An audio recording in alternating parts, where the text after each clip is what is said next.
So while the rest of the world is still crying like a bunch of toddlers over the ongoing battle between the GTD and the ZR1X at the Nürburgring on Facebook of all places, a herd of even bigger toddlers are letting out even more insufferable cries over another American car maker. That being Dodge. More specifically, the new Sixpack Scat Pack. A Charger so undeniably goated, I might just sell my Berkshire to get the extra money for it. So here's a rundown. In 2023, after Dodge announced the last call series of vehicles, a concept for the next generation Charger was revealed to the masses, in the form of an EV hatchback. Even by the standards of everyone's favorite excuse to use that cooking a steak thing on Instagram that is the electric car, this was a disaster! An EV can be good if it doesn't have the fake engine noise. But what does Stellantis do? What a bunch of fucking facts. Reception was mixed, leaning towards negative. Not just because of the EV mumbo-jumbo either, but the price was ridiculous for one of these as well. Dealers rejected it, and the sales numbers are plummeting for this thing. Rightfully so, because it was electric. So, around late 2024, early 2025, journalists from all over the web figured that the only thing that could save this muscle car is the same thing they used for the rest of Dodge's catalog of models. The Hurricane. And boy did it pay off. The six-pack Chargers were already getting attention and were hitting the roads in no time. And yeah, it finally had a gas engine like people wanted, but for want of a better word than ungrateful, people were unimpressed. The car was still weighing at least 4,700 pounds. It had no manual transmission option, which is good because I don't want to be stuck in the past either, and an electronic four-wheel drive system. It was like it was trying to be a G80 M3, which, despite it being a car that I dreaded because it turns you into an idiot before it kills you in an accident, it seemed to be a good basis for this new platform, and it actually worked. Some people even say that despite the tistic touchscreen BS and the immense elephant-like weight, it drives smoother and quieter than the Hemis of old. And it's not hard to understand why. Straight-six engines are among the most balanced formats for an ICE power plant. And because the majority of today's straight-sixes are kind of like modern 2JZs with how robust they've gotten, it's no surprise that they're incredibly easy to tune to make however much power you see fit.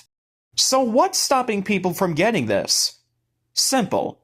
Because society is collapsing. You'd think that's an exaggeration, but no, it's true.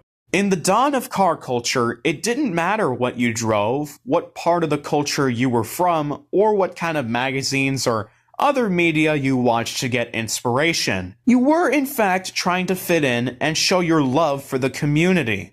But now, in America 250 and soon moving out of the mid-2020s, the term respect all builds is now often looked at with scorn. They feel that the fatigue for respecting cars is real, and now everyone has to become a purist. Ah, silly fake car guys. And yes, like a lot of people, I do think that this car deserves a V8, since that is what was holding Dodge up in the modern day in the first place. But let me hold your hand when I say this. How long is it gonna take? How much money do you need? How many VTuber anime titty groping videos on X do you need to watch for you to realize that V8s weren't the only thing in Dodge's history that made them so successful? They were actually trying to be flexible with their cars. Here's some examples. The Stratus, the Intrepid, the Caliber, the Avenger, the Omni GLHS, the SRT4 Neon. They're all Dodges, yet they prove that you don't need a V8 to have a Mopar. Even now, some of those cars have become collector's pieces, not just because they're a rarity now, but because they push the boundaries of their platforms and carve themselves in stone. This new Charger, I see it as some kind of a callback to those days, when Dodge was trying something new that didn't involve those magic extra cylinders. And yet, the response, at least in comment sections of every post involving this new car, is always the same. No V8, no sale, shit emoji, laughing emoji, V8 or roll it in a lake. It's one of those moments where you just have to say, they hate you because they aren't you. And then that magical word and overused photo appears in your replies when you try to defend it. You're one gay motherfucker. People complain about this car because they can't accept the fact that even after Dodge themselves considers putting the Hemi back into this mainstream muscle car, the Hurricane is all we have for now. And even the specs leave Hemi purists butthurt. Top trim, fully optioned out versions of this new six-pack have a 0 to 60 time of about 3.7 seconds.